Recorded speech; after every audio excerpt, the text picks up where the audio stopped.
Autre sujet, l'affaire GameStop. Je voulais avoir aussi votre réaction là-dessus parce que bon, la séquence maintenant elle est un peu derrière nous. J'aurais préféré qu'on en parle il y a eu encore une semaine, mais c'est pas grave. Qu'est-ce que ça vous inspire cette affaire, cet épisode aux États-Unis? On a assisté à un phénomène qui est totalement inédit, il faut quand même le dire, avec des petits épargnants, des petits boursicoteurs qui ont mis au tapis des gros hedge funds, qui ont perdu des milliards dans cette affaire. Tout ça fait vaciller Wall Street parce que les hedge funds ont dû, pour se refaire, vendre des positions sur des belles valeurs et ça a fait baisser le marché américain. Est-ce que tout ça vous a troublé? Parce qu'il n'y a rien d'illégal, je crois, pour l'instant, dans cette coalition manifestant de petits porteurs en ligne qui sont retrouvés sur des sites, qui ont discuté, qui ont attaqué en meute, ce que font parfois aussi d'ailleurs des acteurs professionnels. Hein. Je dirais que c'est une rencontre finalement pas tellement improbable entre un certain nombre de phénomènes, d'acteurs et autres. Rencontre qui s'est produite donc aux États-Unis, que je trouve improbable aujourd'hui en France et en Europe, mais auquel on doit être très attentif parce que, comme souvent, ce que l'on voit aux États-Unis à un moment... vient quelques mois, quelques trimestres plus tard chez nous. Donc, et c'est la rencontre entre quoi? D'abord, c'est la rencontre entre des situations de ce qu'on appelle les short squeeze, c'est-à-dire des valeurs qui se trouvent être vendues à découvert avec des positions donc courtes qui, dans le cas précis, étaient à 150% du flottant. 150% du... Alors on me dit comment c'est possible d'être à 150% du flottant. C'est très simple. Je vends à découvert, si je vends à découvert, c'est théorique, hein, bien entendu. Attention, Robert Offel vend à découvert, je ne fais attention. Rien. Mais si un acteur qui veut vendre à découvert, il vend à découvert, il doit emprunter les titres à quelqu'un qui les a. Ouais. Il faudra lui rendre après. Il faudra lui rendre. Mais les ayant empruntés, je les vends à découvert, mais je les vends à quelqu'un qui lui-même, les ayant, va pouvoir le prêter à un autre acteur qui lui-même pourra le vendre à découvert. Ouais. Et vous voyez qu'il y a une spirale. Il y a une spirale. Donc, on se trouve avec une valeur à 150% du flottant. C'est sain d'avoir une valeur shortée à 150%? Donc, c'est d'abord le premier problème qu'il faut se poser. En France, ça n'existe pas. Il n'y a pas. Mais le mécanisme lui-même existe. Donc on pourrait aboutir en France à une valeur shortée à 200%. Ça pourrait. Plus, il n'y a pas de limite. Ouais. C'est pas de limite. On n'a pas ça, mais on n'a pas ça en France et en Europe. Donc potentiellement, on pourrait avoir ça. C'est pour ça que je dis, il faut quand même se poser la question. Le mécanisme existe. Alors, le mécanisme existe. Après, ça coûte cher d'emprunter des titres qui sont dans ces circonstances-là. Et par ailleurs, il faut aussi avoir en tête que ça n'est possible que sur des valeurs de capitalisation qui ne sont pas énormes. Ouais. Parce que le vendeur à découvert, il prend un risque. Et d'ailleurs, il s'est matérialisé, en l'occurrence. Quand dans des situations comme celle-là, dès qu'il faut racheter, à ce moment-là, on se rend compte qu'il n'y a pas de titre suffisant sur le marché pour pouvoir tout racheter. Donc un scénario, encore une fois, GameStop à la française est possible. Ça, c'est le premier point. C'est dire des situations de short squeeze, mais nous n'en avons pas aujourd'hui. Et je n'en ai pas. Quelle est aujourd'hui la valeur qui est la plus shortée dans les valeurs cotées en France? Là, je ne les ai pas en tête. On suit, ou en pourcentage, les choses. On est sur des maximums actuellement de 10-15%. Enfin, on n'est pas du tout dans les mêmes ordres de grandeur. On n'est pas dans les mêmes ordres de grandeur. En gros, quand on regarde la moyenne, on est 4 fois inférieur aux États-Unis. Que ferait l'AMF, encore une fois, si ça devait se produire, si vous vous rendez compte qu'une valeur est de plus en plus shortée? Comment est-ce qu'on fait pour protéger les épargnants? C'est une des missions de l'AMF. Est-ce qu'il y a des signaux faibles? Est-ce que vous regardez les réseaux sociaux? Ça c'est... Je reviens quand même. Premier facteur, vendeur à découvert énorme. Deuxième facteur, et c'est tout à fait vraiment une bonne évolution, de plus en plus de particuliers ont un intérêt dans la bourse. Oui. Ils vont en bourse et ils participent au marché. Ce que l'on retrouve aux États-Unis, c'est qu'ils y participent beaucoup sous forme d'options, de CFD, d'options dérivées, de produits leveragés. Ouais. En gros, ils mettent en termes de cash qui est sorti, qui est investi, mais la position réelle, elle est sur 2 fois, 3 fois, 5 fois, 10 fois supérieure. Et cela est facilité par des systèmes dans lesquels le coût de transaction est affiché comme étant gratuit pour le particulier qui fait l'opération. C'est Robinhood, ça. C'est ce qu'on... Et pourquoi? Voilà, et d'autres. Hein. Ouais. Et pourquoi? Comment fait-on? C'est parce que, évidemment, ces plateformes revendent leurs flux à des acteurs de marché qui vont effectuer les transactions. Ça pose pas question, ça, quand Et même. ça c'est un problème, parce que c'est très difficile de le... En Europe, c'est beaucoup moins, je pense, aisé qu'aux États-Unis, parce que les réglementations MiFID, les réglementations, demandent à avoir ce qu'on appelle la best execution. Et la best execution, c'est quand même très difficile qu'elle soit compatible avec j'ai vendu mes flux à un acteur qui en fait son affaire. Donc il y a cela qui est un phénomène auquel il faut être vigilant.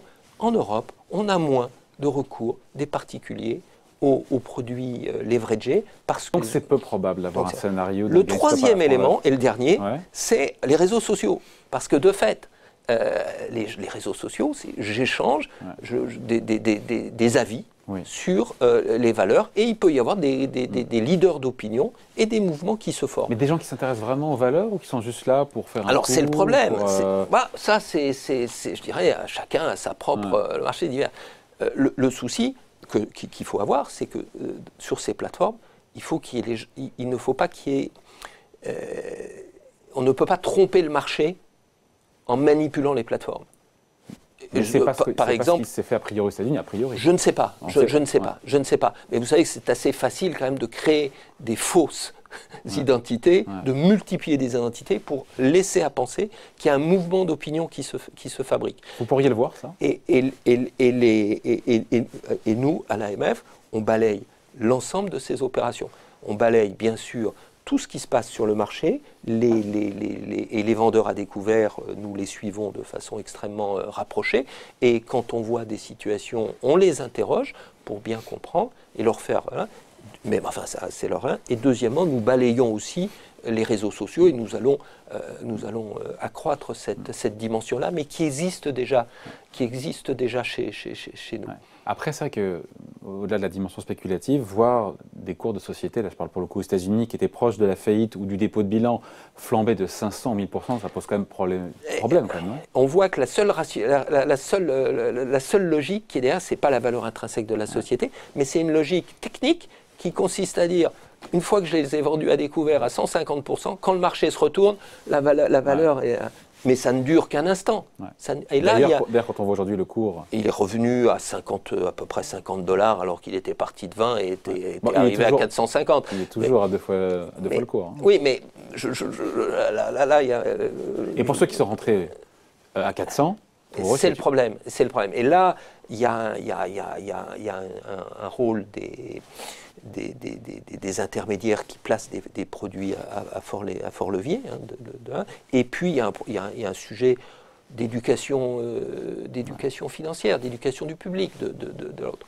Cela étant, on l'a vu aux États-Unis, je pense que c'est peu probable aujourd'hui en France, compte tenu des trois éléments qui sont là, mais il faut être vigilant. Et je crois qu'il vaut mieux prévenir que guérir dans tout ces ça n'a pas affaires. donné une très bonne image quand même de la bourse. On a plein de gens qui ont dit finalement, c'est quoi? C'est un vaste casino, la bourse, quand on voit ce qui s'est passé aux États-Unis. Vous leur répondez quoi, ces gens-là? Absolument. Avant d'investir, il faut réfléchir. Il faut vérifier les sources. Et nous encourageons l'investissement de long terme, de long terme. Et donc... Bon. En tout cas, en France... Oui, allez-y, je vous écoute. Non, mais objectivement, c'est ce que l'on observe en France. On voit d'ailleurs de plus en plus de particuliers, on a les chiffres grâce à vous, 1 400 000 particuliers actifs en bourse en 2020. Ouais. Chiffre AMF, sourcés, attention, qui ont passé au moins une heure d'achat ou de vente, dont 410 000 néo-épargnants qui sont venus pour la première fois. C'est une bonne surprise. Et ils ne sont pas là pour faire du spiel, comme on dit, pour faire des allers-retours. On sait un peu à quoi ils ressemblent, pourquoi ils sont là, s'ils s'inscrivent dans la durée. Pour l'essentiel, ils s'inscrivent vraiment dans la durée. On suit un petit peu les flux. J'observe que beaucoup sont rentrés en mars-avril, qui était un bas de marché quand même, Et on voit que le solde de leurs achats et ventes est resté positif jusqu'à la fin de l'année. Juste en fin d'année, il est devenu nul.